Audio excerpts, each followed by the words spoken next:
10 सवाल का डोज सोने से पहले रोज। हेलो फ्रेंड्स, मैं हूं अरविंद कुमार सिंह। मैं फिर से आपके सामने हाजिर हूं। आज हम देखेंगे 10 सवाल, book number 1 fundamentals of human geography और उसका दूसरा चैप्टर द वर्ल्ड पॉपुलेशन। इसी चैप्टर से दो वीडियो पहले ही बन चुके हैं, तो आप वीडियो का जो सीरियल नंबर 5 और 6 आप देख सकते हैं। तो चलिए शुरू करते हैं।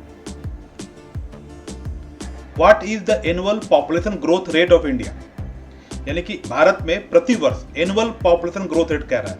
एनुअल का मतलब होता है एक साल। तो एक साल में कितना परसेंट आबादी, कितना परसेंट पॉपुलेशन भारत में बढ़ जाती है?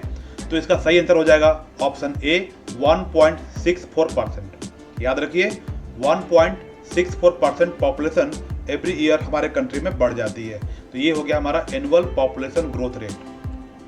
Question number 2, Ramesh has migrated from India to USA. For USA he will be called.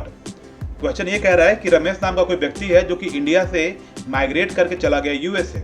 तो यूएसए के लिए वो क्या कहलाएगा? तो यूएसए के लिए वो कहलाएगा ऑप्शन बी इमाइग्रेशन। देखिए यहाँ पर एक आई से शुरू होता है और एक ई से शुरू होता है। इसको आप समझ जाइए कि जो आई से शुरू होता है वो हो जाएगा आपका इम्पोर्ट। इम्पोर्ट का मतलब क्या होता है? आना। और जो ई से शुरू हो रहा है, जो ऑप्शन पहला है इमाइग्रेशन, उसको आप जोड़ के देख सकते हैं एक्सपोर्ट से। EXPORT, एक्सपोर्ट से। एक्सपोर्ट का मतलब होता है देश से बाहर जाना। तो जब कोई देश से बाहर जाता है तब हो जाएगा इमाइग्रेशन, ऑप्शन ए वाला। यानी कि रमेश इंडिया के लिए अगर पूछा जाता तब ऑप्शन ए होता, लेकिन फिलहाल पूछा जा रहा है यूएसए के लिए क्या कहलाएगा, तो आपने ऑप्शन बी लगाना है आपको। वहां पे हो जाएगा immigration. Question 3, The Arctic region is very cold with very low population. This region is situated near. Arctic क्षेत्र जो है वो बहुत ही ठंडा होता है, बहुत टेम्परेचर वहाँ पे कम रहता है और इसी के वजह से वहाँ पे पॉपुलेशन बहुत ही कम है। तो ये जो आर्कटिक एरिया है वो कहाँ है, धरती के किस हिस्से में है? तो इसका सही आंसर हो जाएगा option C north pole. North pole के आसपास के एरिया को हम आर्कटिक एरिया कहते हैं। ठीक वैसे ही एक दूसरा एरिया है अंटार्कटिक, जो कि साउथ पोल के आसपास है। Question number 4, if population decreases between 2 points of time, it is known as। अगर दो समय के बीच पॉपुलेशन किसी भी देश की कम हो जाती है ना, तब ऐसे कंडीशन को हम क्या कहेंगे? ऐसे कंडीशन को हम कहेंगे नेगेटिव ग्रोथ ऑफ पॉपुलेशन, है ना। अगर मान लीजिए 2001 का पॉपुलेशन, उसके बाद 10 सालों के बाद फिर से काउंटिंग हुई पॉपुलेशन की 2011 में, और देखा गया कि पॉपुलेशन जो है वो पहले के बजाय और कम हो गई है, तो हम कहेंगे इसको negative growth of population. Question number 5, the growth of population is low in. किन भागों में या किन तरह के देशों में पॉपुलेशन ग्रोथ जो है वो धीमा है, स्लो है, या आप कह सकते हैं कि लो है?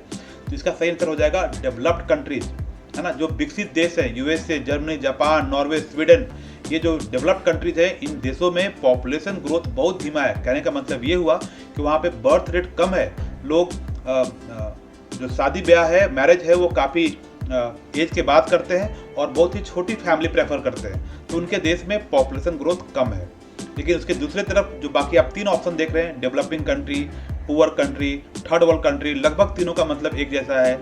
तो जो गरीब देश हैं या जो विकासशील देश हैं, उन देशों में बर्थ रेट बहुत ही हाई होता है और इसके वजह से पॉपुलेशन ग्रोथ ज़्यादा होता है। Question number 6, why Brazil has low population density. Brazil देश जो है वो साउथ अमेरिका में है, एक बड़ा सा देश है और वहाँ पे पॉपुलेशन डेंसिटी बहुत ज़्यादा नहीं है, कम है। तो क्यों कम है भाई? इसका सही आंसर हो जाएगा option C dense Amazon forest and equatorial climate. यानी कि जो ब्राज़ील देश है वहाँ पर बहुत बड़े एरिया में घनी जंगल, एवरग्रीन फॉरेस्ट है वहाँ पे, जिसका नाम है अमेजन फॉरेस्ट। साथ ही साथ इक्वेटर वहाँ से गुजरता है। तो इक्वेटर का क्लाइमेट कैसा होता है? वहाँ पे बहुत गर्मी पड़ती है और बहुत ही हाई ह्यूमिडिटी होती है। तो इस वजह से जो क्लाइमेट है वो आप कह सकते हैं कि फेवरेबल नहीं है और फॉरेस्ट की वजह से वहाँ पे पॉपुलेशन डेंसिटी जो है बहुत लो है। Question number 7, which one of the following is not an economic factor of population distribution. देखिए आपने अपने किताब में पढ़ा होगा कि जो पॉपुलेशन डेंसिटी और डिस्ट्रीब्यूशन है उसको कई सारे फैक्टर इन्फ्लुएंस करते हैं। उसमें ज्योग्राफिकल फैक्टर भी है, इकोनॉमिक फैक्टर भी है और सोशल एंड कल्चरल फैक्टर भी है। तो इकोनॉमिक फैक्टर में कौन सा नहीं आता है? तो इसका सही आंसर हो जाएगा आपका ऑप्शन डी वाटर अवेलेबिलिटी, क्योंकि मिनरल, इंडस्ट्रियलाइजेशन और अर्बनाइजेशन ये तीनों के तीनों इकोनॉमिक फैक्टर हैं और जो डी ऑप्शन आप देख रहे हैं वाटर अवेलेबिलिटी, ये ज्योग्राफिकल फैक्टर है। Question number 8, climate, landforms, soil etcetera influence distribution of population, these are classified as, अभी भी मैंने बताया, आपको पता चल गया होगा आंसर। इसका सही आंसर हो जाएगा ऑप्शन ए, ज्योग्राफिकल फैक्टर्स।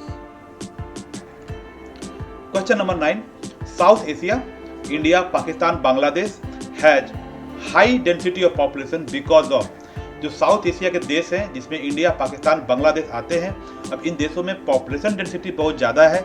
क्यों ज़्यादा है भाई? ऑप्शन ए कह रहा है फर्टाइल प्लेन, तो यस, यहाँ पर गंगा, ब्रह्मपुत्रा, इंदस और बाकी नदियों द्वारा बनाया गया फर्टाइल प्लेन है। फेवरेबल क्लाइमेट है, बिल्कुल सही बात है, फेवरेबल क्लाइमेट भी है, यानी कि रेनफॉल ऐसा है, बहुत ज़्यादा भी नहीं कह सकते, बहुत कम भी नहीं कह सकते। अवेलेबिलिटी ऑफ वाटर, बेशक यहाँ पे बहुत सारी नदियाँ हैं जहाँ से पानी उपलब्ध है, तो तीनों ही फैक्टर आपको सही है, तो सही आंसर इसका हो जाएगा option D, all of this. और अब आते हैं हम लास्ट क्वेश्चन की तरफ, हमारा 10वां क्वेश्चन आज का। Between 2001 and 2011 how many people were added to population of India approx, आपको अंदाजन एक लगभग बताना है कि 2001 और 2011 के बीच जो 10 साल का समय गुजरा, एक डेकेड गुजरा, तो कितने लोग भारत की आबादी में ऐड हो गए।